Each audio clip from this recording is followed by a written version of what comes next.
भारत द्वारा पीओके के अंदर तेजी से बढ़ती सैन्य कार्रवाई ने अब पूरे दक्षिण एशिया की धड़कनों को असामान्य रूप से तेज कर दिया था, क्योंकि बीती रात के ऑपरेशन में भारतीय स्पेशल यूनिट ने वह हासिल कर लिया था मारीस, जिसकी चर्चा कई दशक से केवल बंद कमरों में होती थी।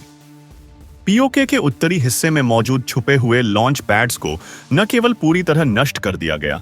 बल्कि वहां मौजूद आतंकी सरगनाओं को भी घेरा डालकर मार गिराया गया। और यह सब इतनी सटीकता से किया गया कि पाकिस्तान को सुबह तक इस बात का अंदाजा तक नहीं था कि उसकी सबसे सुरक्षित मानी जाने वाली पहाड़ी चौकियां रातों रात राख में बदल चुकी हैं। जबकि दूसरी ओर भारतीय सेना के भीतर एक अजीब सी चुप्पी थी, जैसे हर कोई जानता हो कि यह जीत अभी सिर्फ शुरुआत है और असली खेल अब शुरू होने वाला है।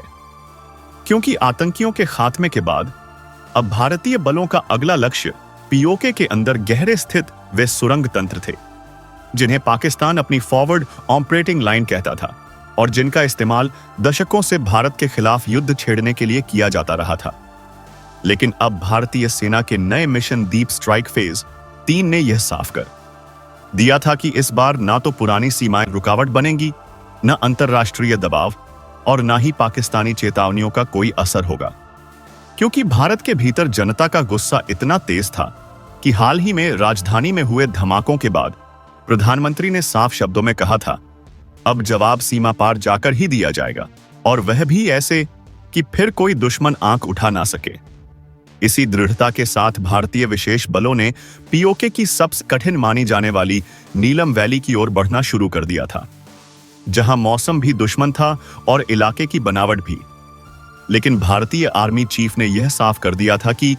चाहे मौसम कैसा भी हो, ऑपरेशन किसी भी हालत में रुकेगा नहीं। और इस आदेश के साथ सैकड़ों ड्रोन आसमान में छोड़े गए, जो न सिर्फ इलाके का 3D नक्शा बना रहे थे, बल्कि रियल टाइम में दुश्मन की हर हरकत पर नजर भी रखे हुए थे।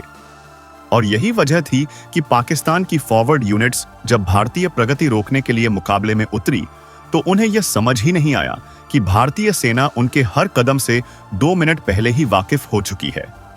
दोस्तों, इस पूरे के पूरे घटनाक्रम का सबसे बड़ा मास्टरमाइंड अब आ चुका है। बताएंगे आपको इस वीडियो में। चैनल पर बने रहें, वीडियो को लाइक और चैनल को अगर अभी तक आपने सब्सक्राइब नहीं किया तो चैनल को सब्सक्राइब कर लें और बेल आइकन को जरूर दबा लीजिएगा, ताकि इससे जुड़ी खबर अपडेट आप तक सबसे पहले पहुंचती रहे। और हां दोस्तों, चैनल पर आगे बढ़ने से पहले आप देश के किस जगह, किस कोने से बैठकर के यह वीडियो देख रहे हैं, इसे लिखना बिल्कुल भी मत भूलिएगा। और अगर आप भारत की इस कूटनीतिक क्षमता और भारत की तरफ से लगातार किए जा रहे प्रयासों को लेकर के आप सच में देशवासी मानते हैं, तो कम से कम कमेंट बॉक्स में भारत के लिए एक जय हिंद जरूर लिखिएगा। दोस्तों, अब देरी न करते हुए असल मुद्दे पर आते हैं। जब पाकिस्तानी सेना ने पहली बार भारी तोपें तैनात कर भारतीय इन्फेंट्री को आगे बढ़ने से रोकने की कोशिश की, तभी भारतीय multi barrel rocket launcher Pinaka M3 ने ऐसी अचूक बौछार बरसाई कि पूरी पहाड़ी घाटी गोलों की आग से जगमगा उठी और दुश्मन सेना भागती दिखाई दी। क्योंकि उन्होंने कभी नहीं सोचा था कि भारत इतनी अंदर तक भारी हथियार लेकर आएगा। इस बीच भारतीय वायुसेना के राफेल और तेजस लड़ाकू विमान लगातार एयर कवरेज दे रहे थे और ड्रोन स्वार्म तकनीक ने पाकिस्तान की संचार व्यवस्था लगभग ठप कर दी थी, जिसके चलते पाकिस्तानी कमांडर अपनी ही यूनिट्स से संपर्क नहीं कर पा रहे थे। और इसके बीच भारतीय कमांडो चुपचाप पीओके के उस मुख्य सुरंग नेटवर्क तक पहुंच चुके थे, जहां से आतंकी प्रशिक्षण शिविरों को सप्लाई दी जाती थी। और रात के अंधेरे में भारतीय कमांडो बिना एक भी गोली चलाए सुरंग के बाहर तैनात गार्ड्स को बेहोश करके पूरे अंदरूनी ढांचे पर कब्जा जमा लिया। और जब यह खबर भारतीय 8 सेना के मुख्यालय पहुंची, तो वहां कुछ सेकंड की खामोशी के बाद पूरा ऑपरेशन रूम तालियों से गूंज उठा।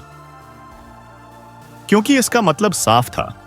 पीओके के भीतर भारत अब वह सब हासिल कर चुका है जिसे पाकिस्तान अपनी रेड जोन टेरिटरी कहकर दुनिया के सामने दिखाता था।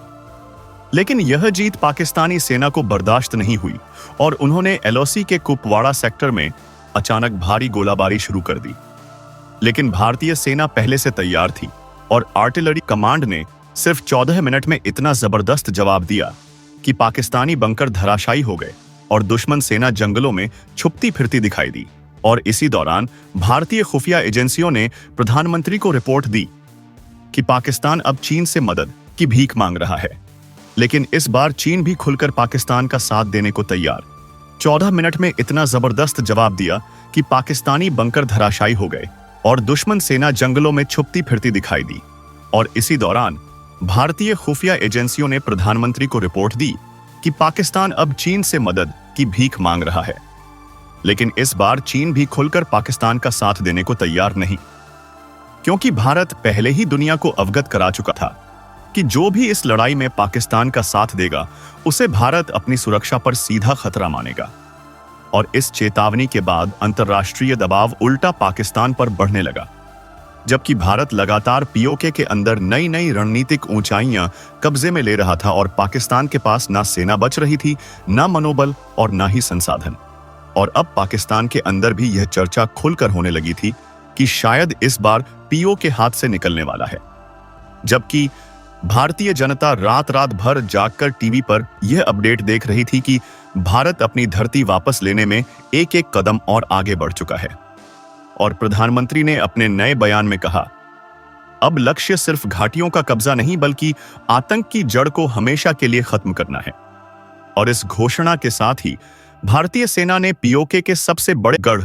इंस्टेंट पर्सनल लोन लेना है तो आपके लिए थोथल की ओर बढ़ना शुरू कर दिया,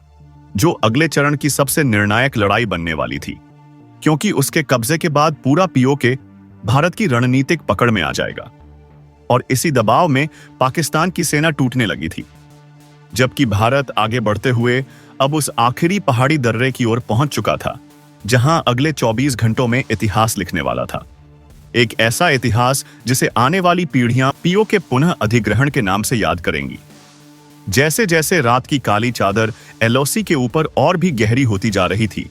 वैसे वैसे भारत के सैन्य ठिकानों से उठती हलचल अब खुलकर एक नए मोड़ में बदलने लगी थी, क्योंकि दिल्ली में बनी स्थिति ने पूरे देश की खुफिया एजेंसियों को एक ऐसे मोड़ पर ला खड़ा किया था जहां हर कदम तौलकर चलना जरूरी था। लेकिन दुश्मन की ओर से हो रही हरकतें धीरे धीरे नियंत्रण से बाहर जा रही थी।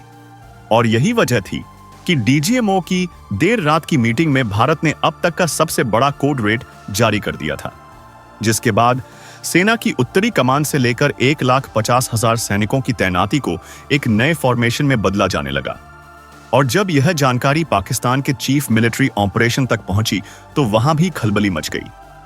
क्योंकि भारत की इस अनोखी मूवमेंट ने उन्हें साफ संकेत दे दिया था कि अब खेल केवल चेतावनी का नहीं बल्कि निर्णायक जवाब का है।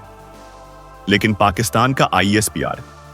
लगातार मीडिया में यह फैला रहा था कि भारत डर गया है, जबकि असल में भारत की ओर से पीओके में चल रही गुप्त कार्यवाही ने पाकिस्तान की कई चौकियों को अंदर से हिलाकर रख दिया था। और इसी बीच कश्मीर घाटी में तैनात विशेष बलों की एक टुकड़ी चुपचाप उस मार्ग की ओर बढ़ रही थी जो सीधे उस लॉन्च पैड तक जाता था जहां से पिछले हमले में घुसपैठियों को भेजा गया था। और उसी समय नई दिल्ली में प्रधानमंत्री की सुरक्षा परिषद की मीटिंग चल रही थी, जहां एनएसए ने साफ कहा कि हालात अब जवाबी कार्यवाही की मांग कर रहे हैं और यह कार्यवाही केवल एलओसी तक सीमित नहीं रह सकती, क्योंकि पीओ के अंदर बैठे आतंकी ढांचे को खत्म करना अब अनिवार्य हो चुका है। तभी अचानक जम्मू सेक्टर से एक इमरजेंसी रिपोर्ट आती है कि पाकिस्तान की कुछ चौकियों से तोपों को भारत की तरफ घुमाया जा रहा है। और यह रिपोर्ट मिलते ही सेना प्रमुख ने आदेश जारी कर दिया कि सभी अग्रिम चौकियों को फायर रेडी स्थिति में आना होगा। और तभी एक सैटेलाइट इमेज सामने आती है जिसमें स्पष्ट दिखता है कि पीओके के भीतर करीब 20 किलोमीटर के दायरे में पाकिस्तानी सेना अपने हथियारबंद वाहनों को आगे बढ़ा रही है, जिससे यह साफ हो चुका था कि पाकिस्तान या तो भारत की कार्यवाही भांप है या वह खुद कुछ बड़ा करने की फिराक में है। लेकिन भारत की ओर से यह रणनीति थी कि सीधे प्रतिक्रिया ना दी जाए, बल्कि पहले दुश्मन की गतिविधि को पूरी तरह 100% मैप किया जाए ताकि सही समय पर सही बिंदु पर प्रहार किया जा सके। और दूसरी तरफ भारत की खुफिया एजेंसियों को यह भी पता चल चुका था कि पीओके के कोटली और रावलकोट सेक्टर में कुछ आतंकी समूह एक बड़े हमले की तैयारी कर रहे हैं। जिस पर रोक लगाने के लिए विशेष बलों की टीमें अब तक की सबसे गहरी घुसपैठ के लिए तैयार थीं। और इसी दौरान दोपहर से शाम के बीच की खामोशी वाले समय में अचानक एलओसी के पास तैनात भारतीय ड्रोन ने जमीन पर कई संदिग्ध गतिविधियां कैद की, जिन्हें देखकर यह साफ हो गया कि पाकिस्तान किसी भी समय फायरिंग शुरू कर सकता है। पर भारत ने बिना जल्दबाजी के अपनी रणनीति पूरी गोपनीयता से जारी रखी और सभी यूनिटों को निर्देश दिए कि किसी भी प्रहार की शुरुआत भारत नहीं करेगा।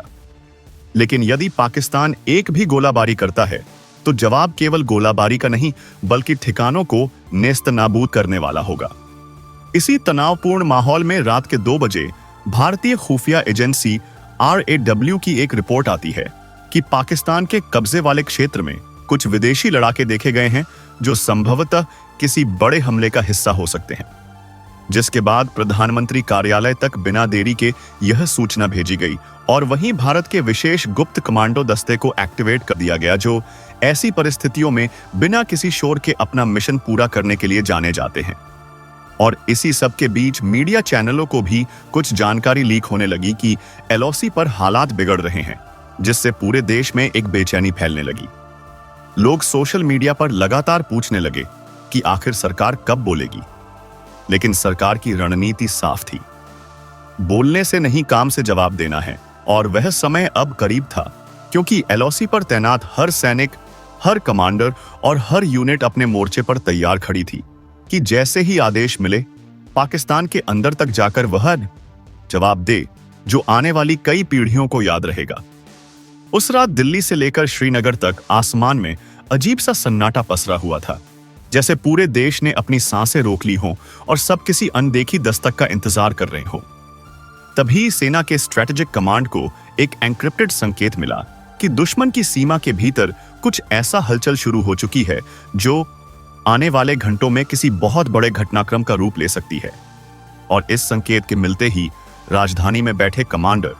इन चीफ ने तुरंत सभी थिएटर कमांड्स को अलर्ट मोड पर डालते हुए उस ऑपरेशन को एक्टिवेट करने का आदेश दे दिया, जिसके बारे में सिर्फ 5 लोग जानते थे और जिसे पिछले 2 साल से गुप्त रूप से तैयार किया जा रहा था। उसी समय कश्मीर की पहाड़ियों में तैनात स्पेशल रिकॉन यूनिट्स ने बताया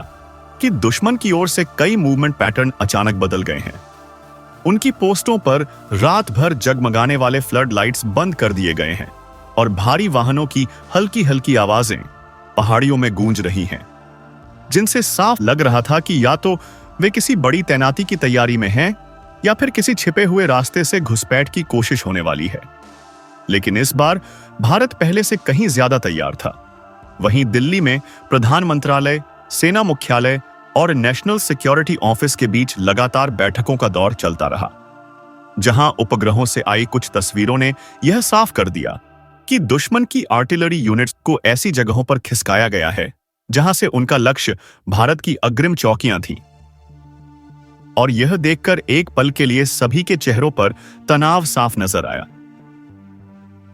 मगर साथ ही एक अजीब सी शांति भी थी, क्योंकि भारत ने भी इस बार ऐसा प्लान तैयार कर रखा था जिसकी भनक दुश्मन को जरा भी नहीं थी। इसी बीच कश्मीर की सीमा पर खड़े जवानों ने कई अनजानी रेडियो फ्रीक्वेंसी पकड़ ली, जिनमें दुश्मन सैनिक अपने कमांडरों को तैयार रहो और आदेश का इंतजार करो जैसी बातें बोल रहे थे, जिससे साफ हो गया कि कुछ बड़ा होने वाला है।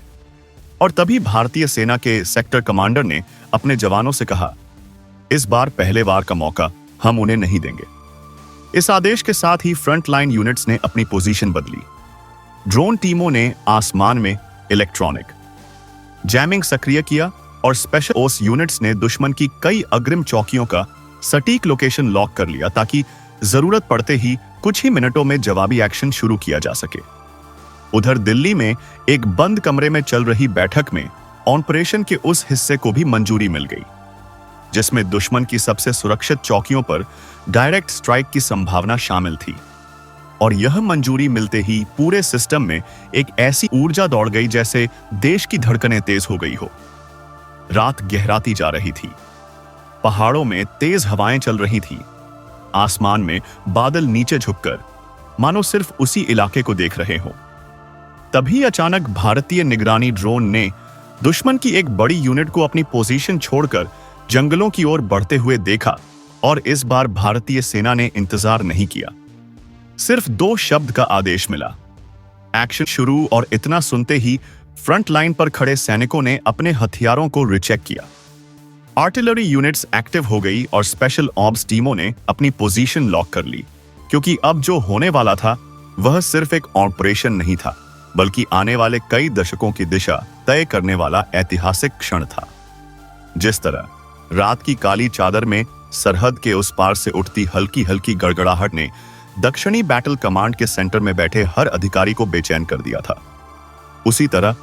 अब इस नए चरण में घटनाओं ने एक ऐसा मोड़ ले लिया था जिसकी किसी को उम्मीद नहीं थी। क्योंकि जैसे ही भारत की तीनों special units Hawk Strike Team, Shadow Regiment और नाइट वेव्स ने पीओके के गहरे इलाकों में अपना पहला बेस स्थापित किया,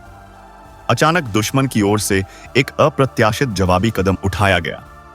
जिसमें उन्होंने रात के अंधेरे का फायदा उठाकर घाटियों की तरफ जाने वाली संकरी पगडंडियों में छोटे छोटे इम्प्रोवाइज्ड एक्सप्लोसिव डिवाइस लगा दिए, ताकि भारतीय कमांडो उन रास्तों पर आगे ना बढ़ सकें।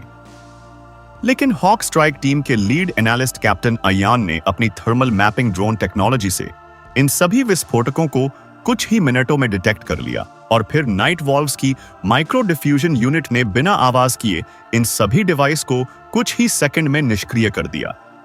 जिससे दुश्मन की पहली चाल नाकाम हो गई।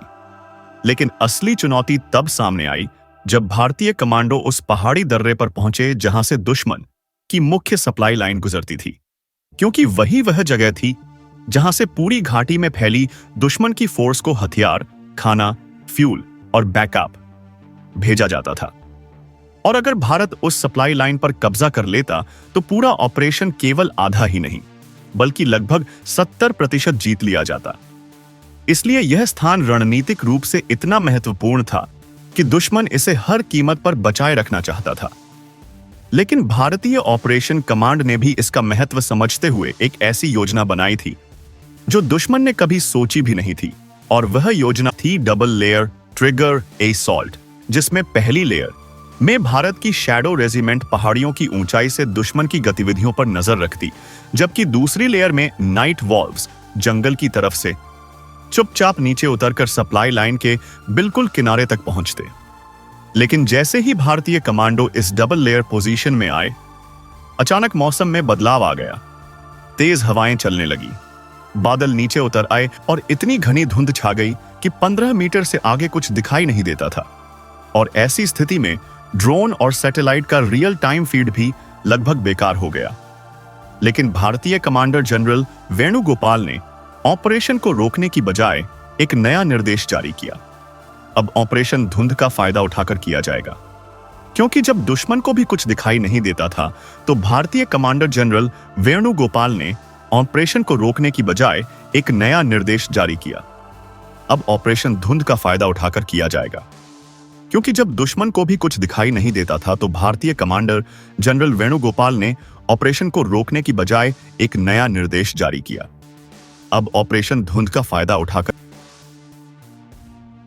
नहीं दे रहा था तो भारतीय कमांडो के लिए यह मौका बिल्कुल सोने पर सुहागा था।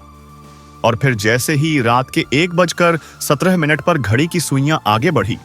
उसी धुंध की आड़ में शैडो रेजिमेंट ने सबसे ऊंची चोटी से दुश्मन की सप्लाई लाइन वाली सड़क के दोनों किनारों पर बने चौकियों को चिन्हित किया, और नीचे नाइट वोज ने उस सड़क की सतह पर लगे हुए छोटे मोटे मोशन सेंसरों को बाईपास करने के लिए अपनी विशेष पल्स ड्रॉप तकनीक का इस्तेमाल किया,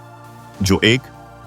ऐसी बिना आवाज वाली इलेक्ट्रोमैग्नेटिक वेव थी जो सेंसर को कुछ सेकंड के लिए निष्क्रिय कर देती थी। और बस इतना होते ही भारतीय कमांडो के यह रास्ता बिल्कुल साफ हो गया।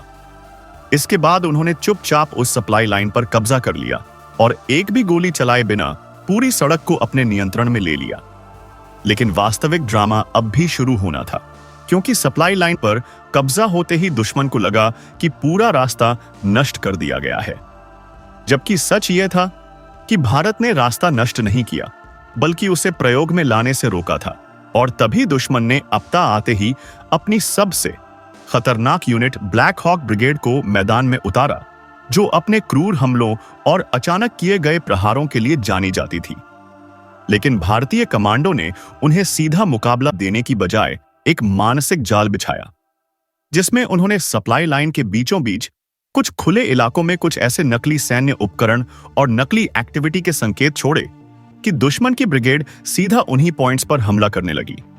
लेकिन उन्हें क्या पता था कि असली कमांडो तो पहाड़ियों की ढलानों पर पहले से ही पोजीशन लेकर उनका इंतजार कर रहे थे। और जैसे ही ब्लैक हॉक ब्रिगेड ने अपनी पोजीशन लेकर हमला शुरू किया, शैडो रेजिमेंट ने ऊंचाई से उनके करीब 20% दस्ते को केवल 19 सेकंड में निष्क्रिय कर दिया और बची हुई ब्रिगेड घबराकर पीछे हटने लगी।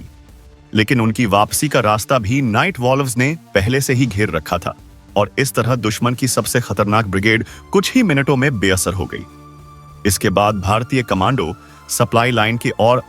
अंदर बढ़े और वहां छिपे एक गुप्त कम्युनिकेशन बंकर को खोज निकाला, जो दुश्मन की सबसे बड़ी कमजोरी था, क्योंकि उस बंकर के माध्यम से ही पूरी घाटी में स्थित दुश्मन के छोटे बड़े सभी कैंपों को निर्देश भेजे जाते थे। और जब कमांडो उस बंकर तक पहुंचे तो उन्होंने पाया कि बंकर में एक सुपर इनक्रिप्टेड सिस्टम लगा हुआ है, जिसे तोड़ना लगभग नामुमकिन था। लेकिन हॉक स्ट्राइक टीम के साइबर विशेषज्ञ लेफ्टिनेंट ईशान ने केवल 11 मिनट 24 सेकंड में उस सिस्टम को लाइव डिक्रिप्ट कर लिया और बंकर में छिपे सारे कोड, सारे लोकेशन, सारे संदेश और दुश्मन की अगली चाल का पूरा ब्लूप्रिंट हासिल कर लिया। और जैसे ही यह डाटा भारत के कमांड सेंटर पहुंचा, पूरे ऑपरेशन की दिशा बदल गई, क्योंकि अब भारत को दुश्मन के हर कदम के बारे में पहले से पता था और अब लड़ाई का अगला चरण भारत की तरफ से शुरू होने वाला था।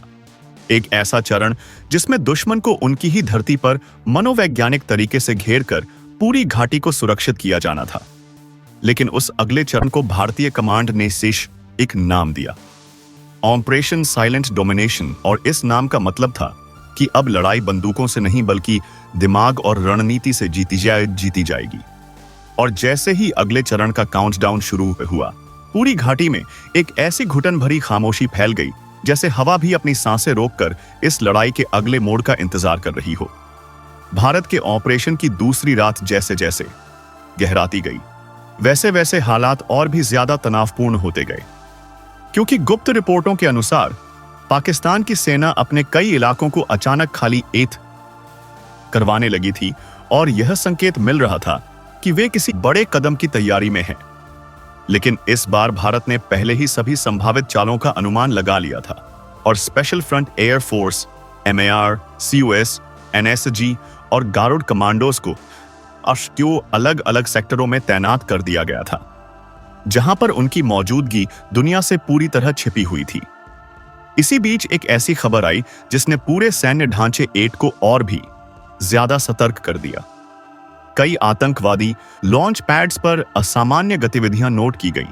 और ड्रोन निगरानी में यह साफ दिख रहा था कि घुसपैठ का प्रयास इस बार बड़े पैमाने पर होने वाला है। लेकिन भारत को यह भी पता था कि पाकिस्तान इस बार LOC पर सीधे सैन्य टकराव की प्लानिंग कर रहा है। इसलिए भारतीय सेना ने तुरंत कोल्ड ब्लिट जोन सक्रिय कर दिया, जिसमें आर्टिलरी को लो साउंड मोड पर लाया गया ताकि पूरे सेक्टर में कार्रवाई की आवाज बाहर तक ना जाए। इसके अलावा भारत ने इस बार सबसे उन्नत तकनीक का इस्तेमाल किया, AI आधारित टारगेटिंग सिस्टम, रात में देखने वाले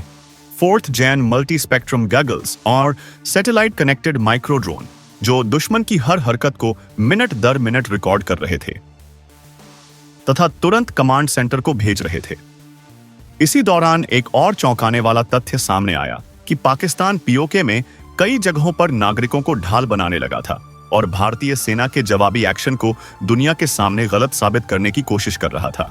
लेकिन इस बार भारत ने सबूत पहले ही तैयार कर लिए थे और दुनिया की हर बड़ी एजेंसी को यह साबित कर दिया कि पाकिस्तान युद्ध का बहाना बनाकर आतंकवादियों को कवर दे रहा है। रात के 3:10 पर अचानक एक ऐसी हरकत हुई जिसने सारी चुप्पी को चकनाचूर कर दिया। LOC के 3 पॉइंट्स पर एक साथ गोलाबारी शुरू हो गई, लेकिन भारत पहले से तैयार था और जवाबी कार्रवाई इतनी तेज थी कि 6 मिनट के अंदर दुश्मन की पूरी पहली लाइन उखड़ गई, जबकि दूसरी ओर भारत के कमांडोज घुसपैठियों के लॉन्च पैड्स को घेर चुके थे और मौके पर ही 20 से ज्यादा आतंकियों को वहीं ढेर कर दिया गया। इस ऑपरेशन का सबसे बड़ा हिस्सा यह था कि भारत ने रडार डिटेक्शन से बचने वाले ड्रोन के जरिए पूरे POK में ऐसे टारगेट चिन्हित कर लिए थे जो पाकिस्तान के लिए बेहद रणनीतिक थे,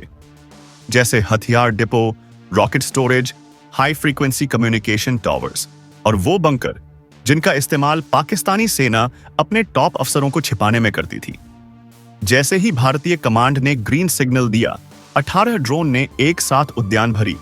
और बिना आवाज किए इतने सटीक टारगेट हिट किए कि पाकिस्तान को समझ ही नहीं आया कि हमला कहां से हुआ। यहां तक कि उनके कम्युनिकेशन सिस्टम 40 सेकंड के अंदर जाम हो गए और पीओके के कम से कम 12 किलोमीटर तक बिजली चली गई। इस अंधेरे का फायदा भारतीय कमांडोज ने पूरे तरीके से उठाया। भारतीय सेना की एक टीम ने रात भर मेजर स्तर के अधिकारी की अगुवाई में पीओके के अंदर एक गुप्त टनल में घुसकर उस नेटवर्क को ध्वस्त किया जहां से पिछले 3 महीनों में सबसे ज्यादा घुसपैठ की घटनाएं हुई थी। इस पूरे मिशन को एक ही उद्देश्य के साथ अंजाम दिया गया, दुश्मन की रीढ़ तोड़ना, ताकि आने वाले दिनों में वे भारत के खिलाफ कोई भी हमला पाला न कर सकें। लेकिन असली ड्रामा तब शुरू हुआ जब पाकिस्तान ने अपनी एयरफोर्स को अलर्ट कर दिया और फाइटर जेट्स को पीओके की ओर भेजा। लेकिन भारत पहले से तैयारी में था। लद्दाख, श्रीनगर, पठानकोट और आदमपुर बेस पर रात भर एयरफोर्स तैनात थी और राफेल जेट्स लो रडार मोड पर हवा में उठ चुके थे। भारतीय राफेल ने बिना सीमा लांघे ही इलेक्ट्रॉनिक जैमिंग की मदद से पाकिस्तान के 4 जेट्स को ब्लाइंड कर दिया और उन्हें पीछे हटने पर मजबूर कर दिया। यह खेल इतना तेजी से हुआ कि पाकिस्तान समझ ही नहीं पाया कि उसके जेट्स अचानक निष्क्रिय क्यों हो गए। इस दौरान एलओसी के कलघाई सेक्टर में भारत की स्पेशल टीम ने वह कर दिखाया जिसकी किसी को उम्मीद नहीं थी। दुश्मन के कमांड पॉइंट को वहां मौजूद सैनिकों के साथ घेर कर हथियार डालने पर मजबूर कर दिया और इससे पूरा पाकिस्तानी कैंप पैनिक में चला गया। इस पूरे ऑपरेशन का सबसे बड़ा असर यह पड़ा कि पाकिस्तान के कई हाई रैंक अधिकारियों ने आपसी कम्युनिकेशन पर बातचीत में यह मान लिया कि भारत इस बार सिर्फ जवाब नहीं दे रहा, बल्कि पूरा पीओके सैन्य दबाव में लेने की क्षमता रखता है। और यह बात जैसे ही आईएसआई तक पहुंची, उन्होंने रातों रात अपने कई ठिकाने खाली करवाने शुरू कर दिए। लेकिन भारतीय सेना अब पीछे हटने के मूड में नहीं थी। दोपहर 4:30 पर एक और सटीक कार्रवाई हुई जिसमें एक टनल नेटवर्क को पूरी तरह नष्ट कर दिया गया। और इसी के साथ भारत ने दूसरी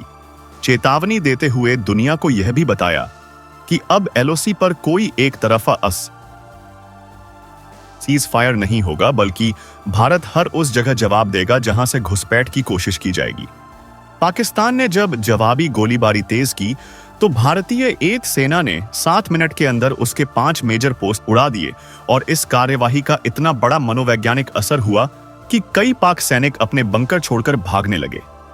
भारत की इस कार्यवाही को आज दुनिया की सबसे सटीक और हाईटेक ऑपरेशन रणनीति माना जा रहा है, क्योंकि इसमें एक भी नागरिक हताहत नहीं हुआ और सभी टारगेट्स सिर्फ आतंकवादी और सैन्य ढांचे थे, जिससे यह साबित हो गया कि भारत अब किसी भी प्रकार की उकसावे वाली हरकत बर्दाश्त नहीं करेगा और नई पॉलिसी बिल्कुल साफ है। पहला हमला नहीं करेगा, लेकिन किया गया हमला 2 गुना लौट आया जाएगा। और इसी पूरे माहौल में भारत ने एक ऐसी चुप्पी बनाए रखी जिससे दुनिया हैरान है, क्योंकि भारत ना बयान दे रहा है, ना चेतावनी, सिर्फ कार्रवाई कर रहा है। और यही रणनीति पाकिस्तान को डराने के लिए काफी है, क्योंकि भारत की चुप्पी का मतलब हमेशा बड़ी तैयारी होता है। और इस बार की तैयारी सिर्फ एलओसी के लिए नहीं, बल्कि पूरे नॉर्दर्न कमांड के स्तर पर है, जहां भारत किसी भी इमरजेंसी के लिए पूर्ण युद्ध स्तर पर तैयार बैठा है। भारत की सुरक्षा एजेंसियों और थल सेना के उच्च अधिकारियों के बीच रात भर चली बैठकों के बाद आखिरकार वह क्षण आ गया जब ऑपरेशन की सबसे गोपनीय लेयर को सक्रिय किया गया, जिसे इंटरनल कोड में शून्य रेखा विस्तार कहा जाता था, क्योंकि इसके तहत सेना को ऐसी रणनीतिक जगहों पर आगे बढ़ना था जहां से पाकिस्तान की आंतरिक गतिविधियों, पीओके में उनके लॉन्च पैड्स, आतंकी कॉरिडोर और उन सुरंगों पर पूरी तरह कब्जा किया जा सके, जिनका इस्तेमाल पिछले कई महीनों से भारतीय सीमा